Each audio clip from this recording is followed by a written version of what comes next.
farmacêutico de formação, tenho essa formação complementar em bioética, avaliação de tecnologias da saúde e economia da saúde. Sou servidor da carreira de políticas sociais, lotado no Ministério da Saúde desde 2013, né? E hoje estou meio que na nossa Secretaria de Atenção Especializada à Saúde, fazendo essa espécie de dobradinha entre a coordenação geral da Política Nacional de Prevenção e Controle do Câncer e a coordenação geral de doenças raras, né? Então, represento aqui também nosso coordenador de doenças raras, o Dr. Nathan Monsores, tá bom? Que mandou um abraço aí para todos. E suceder Marta na fala é fácil, porque ela já introduziu boa parte dos aspectos que eu tinha para iniciar a minha apresentação, né? Porque agora que a gente falou um pouquinho do aspecto de como é construir esses protocolos e essas diretrizes, aos quais muitos de vocês, pela historicidade do termo mesmo, se apegaram com o termo PCDT, né? A PCDT, acho que ficou claro que é uma espécie desses documentos. Eu sempre gosto de chamar protocolos e diretrizes clínico-assistenciais. Uma vez que a gente tem esses documentos prontos, esse cuidado vai chegar prontinho para o paciente, né? Evidente que não. Então, como é que eu traduzo aquilo que foi construído com base em evidências científicas, em evidências clínicas, em algo palpável, né? Em algo concreto, em algo que satisfaça as necessidades de saúde dos nossos pacientes, né? Então, eu vou tentar falar pausado para os intérpretes aí poderem traduzir, vocês entenderem bem, mas se eu extrapolar um pouquinho do tempo também, que é praxe de quem gosta de falar muito, a Verônica vai me chamando aqui. Aí agradeço também, viu, Verônica Marise, pelo convite, Instituto Unidos pela Vida, a gente está sempre à disposição de vocês. Essa parte inicial da apresentação, né, eu não sei se os arquivos vão ficar disponíveis para vocês, da nossa parte está tranquilo, mas ainda que não fiquem, parece que vai ficar por alguns dias, né, disponível a apresentação online, então boa parte dos termos aqui que eu vou passar mais rápido, eles vão estar referenciados para caso vocês queiram buscar posteriormente. Mas essa é a nossa composição, né, da Conitec, com uma secretaria executiva, que é o Departamento de Gestão de Incorporação e Tecnologia de Saúde, do qual faz parte Marta, de uma outra secretaria. Eu faço parte de outra secretaria, que é a de Atenção Especializada, né? Então, por que 2 representantes do Ministério aqui hoje, né? Justamente por essas 2 vertentes desses documentos, a vertente da elaboração e a vertente da aplicação, né? Então, nós temos hoje na composição da Conitec, não é mais uma plenária, né? São, desde 2022, 2023, são 3 comitês, e um desses comitês é o nosso comitê de PCDT, Protocolos Clínicos e Diretrizes Terapêuticas. Não vou falar esmiuçado sobre cada uma das legislações aqui que compõem a base legal da Constituição e alteração de protocolos, mas está aí como referência para vocês, basicamente é a nossa Lei Orgânica 8080 de 1990, né, com alterações trazidas pela Lei 12.401, que trouxe esse aspecto, né, da inovação e incorporação tecnológica, o próprio Decreto 7.508, né, que regulamentou a Lei Orgânica, o decreto que instituiu a Conitec, né, de 2011, o 7.646, e na nossa portaria de consolidação do Ministério da Saúde, número 1, a gente tem um dos anexos que dispõe exatamente sobre o processo administrativo de incorporação de tecnologias em saúde e que fala ali propriamente também sobre alteração e constituição de protocolos clínicos, né, que teve a redação dada por uma portaria de 2022. Marta já explicou muito bem para vocês, né, as distinções entre os vários tipos de documentos aos quais geralmente a gente se refere como PCDT, né? Lembrando que PCDT é apenas um desses documentos que a gente, por meio dessa síntese de evidências científicas e clínicas, a gente busca sintetizar qual deveria ser o cuidado ofertado para determinada população, para determinado grupo de pessoas com determinada doença, ou orientações de uso para determinado tipo de tecnologia, né? Mas fica aí as referências para vocês também. Aqui a gente tem um resumo, uma síntese do que Marta acabou de falar, né, sobre os passos que nos levam e que culminam, né, na elaboração desses documentos, desses protocolos e dessas diretrizes. Ela explicou com bastante propriedade cada uma das etapas, cada um dos passos, mas a gente tem aqui a síntese da fase de escopo, a síntese da fase de elaboração e atualização, e a síntese do que ocorre lá na Conitec. A gente traz aqui uma referência legal da própria Lei Orgânica da Saúde sobre o que é o protocolo clínico e diretriz terapêutica, né? que é esse documento que estabelece critérios para o diagnóstico da doença ou do agravo à saúde, o tratamento preconizado, com os medicamentos e demais produtos apropriados, quando couber, as posologias recomendadas, os mecanismos de controle clínico e o acompanhamento e a verificação dos resultados terapêuticos a serem seguidos pelos gestores do SUS. Eu coloquei isso justamente para chamar a atenção de vocês que, muito embora seja um documento consultado, né, pelos pacientes, pelos familiares, pelos cuidadores e, evidentemente, pelos profissionais da saúde, boa parte das disposições que estão ali nesses documentos são, inclusive, para orientar os gestores, né, os secretários da saúde e as áreas técnicas da Secretaria de Saúde de como colocar na prática aquilo que as evidências científicas nos demonstram, né? Então, um público-alvo importantíssimo dos PCDTs, os protocolos, são os próprios gestores em saúde. E aqui uma referência, que é uma portaria de 2009, nossa, que traz ali, basicamente, qual é a composição mínima desses protocolos e diretrizes clínico-assistenciais, né? Aí a gente chega a esse momento, né? É suficiente elaborar? Quer dizer que quando a Conitec aprova um PCDT de fibrose cística ou de uma outra doença rara, o cuidado está de pronto ofertado ali na rede? Né? É evidente também que não, né, pessoal? Então, agora começa um grande desafio, né? Superado esse desafio de chamar os melhores especialistas em metodologia, em busca científica, síntese científica, e os especialistas daquela área, daquela doença, contando com o apoio dos pacientes na construção desse documento, vem agora o desafio da sua implementação, né? Então, quais as próximas etapas após a publicação de um PCDT? Ou, pelo menos, quais deveriam ser essas ações para a tradução exitosa do que está preconizado nos documentos, na prática da regulação assistencial e da assistência propriamente dita? E a quem competem tais ações, né?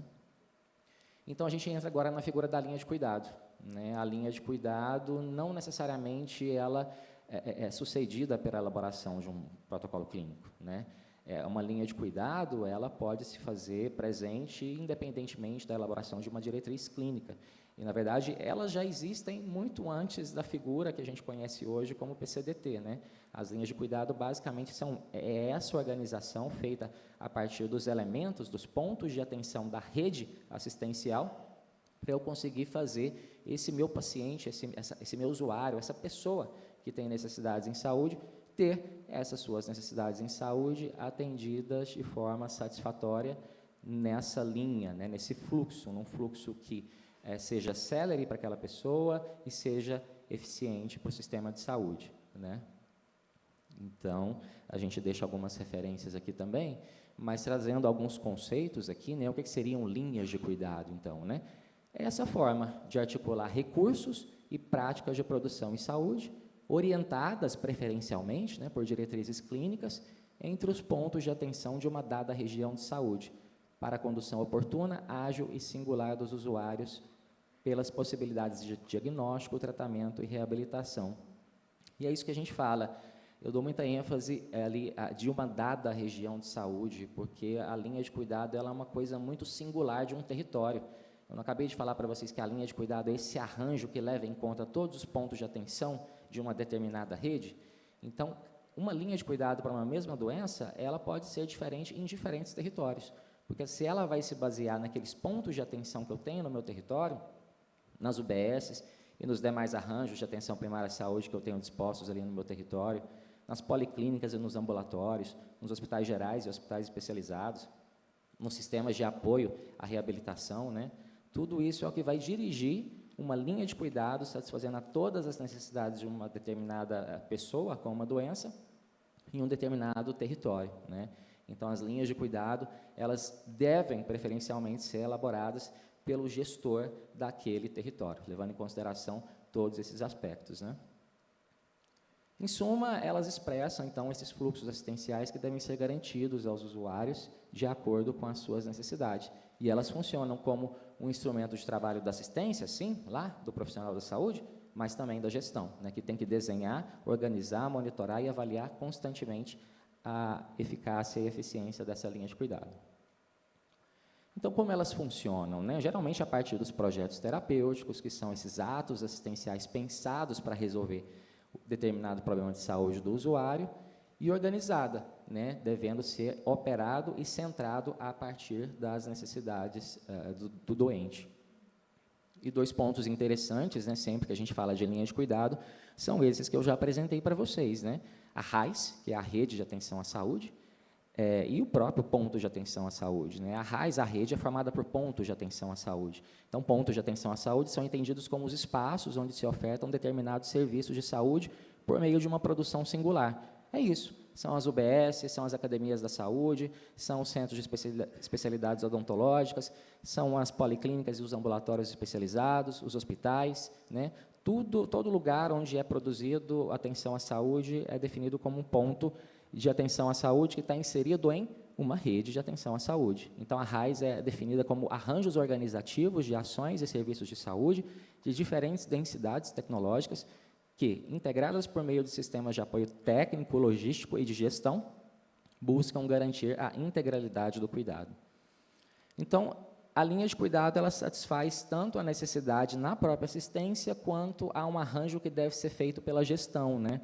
Então, na gestão, ela orienta o planejamento, a programação e a avaliação das modalidades de atendimento que o sistema deve oferecer frente àquelas necessidades que o usuário apresenta, os procedimentos de saúde necessários, né, que devem ser contratados por aquele secretário de saúde para atender às necessidades daquela determinada doença, e de quantos e quais vão ser esses serviços assistenciais. Então, por exemplo, um município muito pequeno, ele não vai ter uma RAIS completa para uma doença de uma complexidade maior, né? Então, a linha de cuidado de uma doença rara, geralmente, ela extrapola o espaço de um município, quando o município é pequeno ou de médio porte, né? Porque ele não tem todos os pontos de atenção para satisfazer as necessidades daquela pessoa com aquela doença. Então, às vezes, as linhas de cuidado elas são construídas sob uma territorialidade que é a da região de saúde, né? Integrando ali um hospital de maior referência para aquela doença, né, para que eu tenha todas as necessidades daquele usuário atendidas com encaminhamentos e fluxos de regulação, né. E na assistência ela serve como guia ou roteiro para orientar os profissionais de saúde sobre os procedimentos mais efetivos no cuidado e os respectivos pontos de atenção corresponsáveis no processo referencial. Então, o que eu tenho que ter para uma linha de cuidado, né? O que uma linha de cuidado deve ofertar?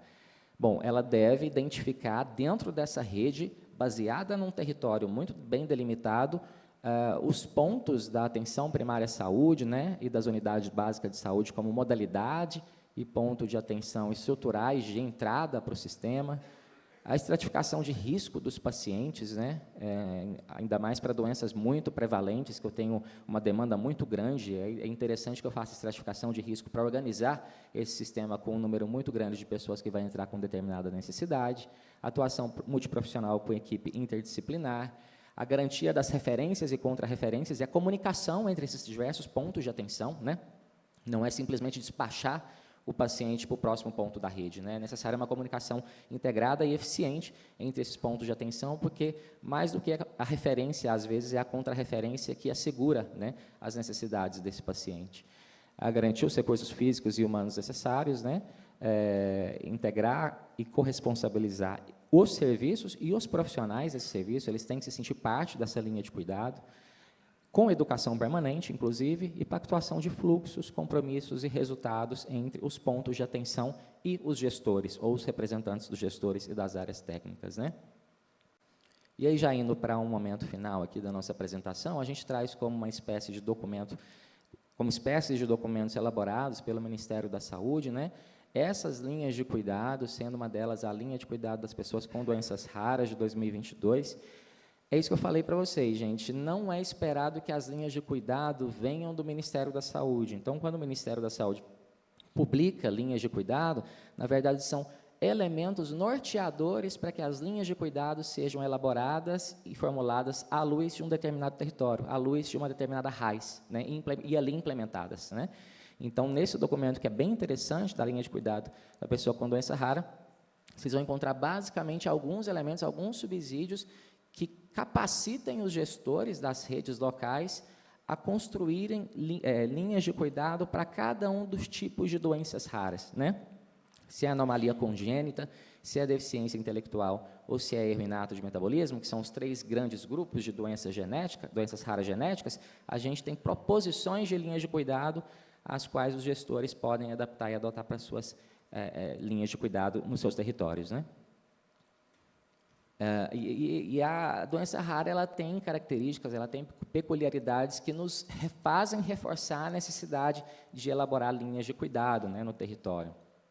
Geralmente porque a gente conhece a Odisseia, né, a saga das pessoas com doenças raras para ter, enfim, um diagnóstico fechado. São doenças raras, as equipes multiprofissionais, em especial da atenção primária, desconhecem, né, boa parte dos sinais e sintomas associados a esse tipo de doença rara. Então, uma linha de cuidado que abarque desde o momento inicial ali da APS o propósito, né, e o acolhimento, ela facilita muito e reduz esse tempo de jornada assistencial do paciente, que é muito comum na doença rara, né? Aqui a gente tem, neste documento de linha de cuidado para pessoas com doenças raras mesmo, alguns gráficos bem interessantes que demonstram, né, essa jornada assistencial da pessoa com doença rara.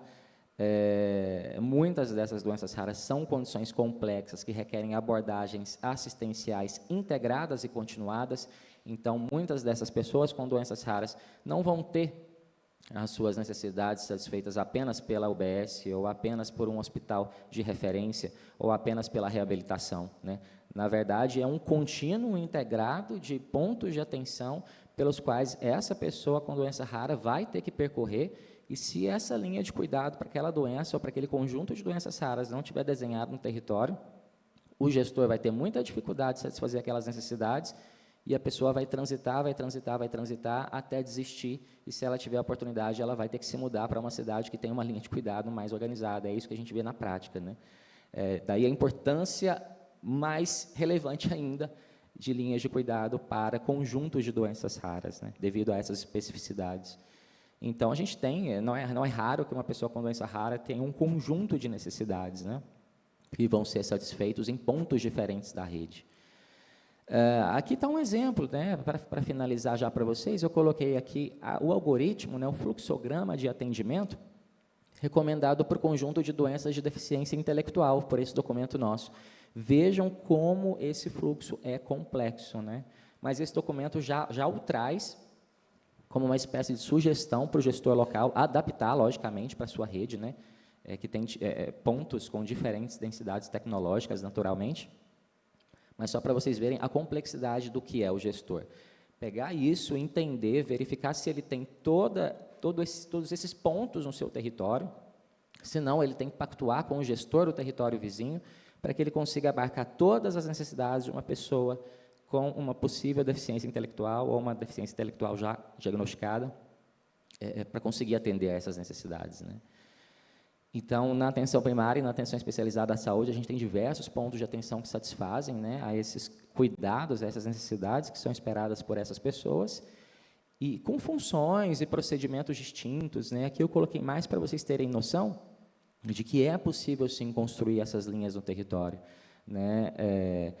Por vezes, o que talvez falta é esse engajamento, né? Essa participação dos gestores, esse acolhimento das pessoas e dos seus familiares, para entender a sua jornada, o quão complexa ela foi e o quão complexa ela é, para sentir, de fato, que é necessário, talvez, parar um pouco, dar um passo para trás, desenhar isso daqui, para que novos pacientes que venham a surgir naquele território não tenham que passar por um processo tão desgastante quanto é aquele para se chegar a um diagnóstico e a um tratamento preconizado.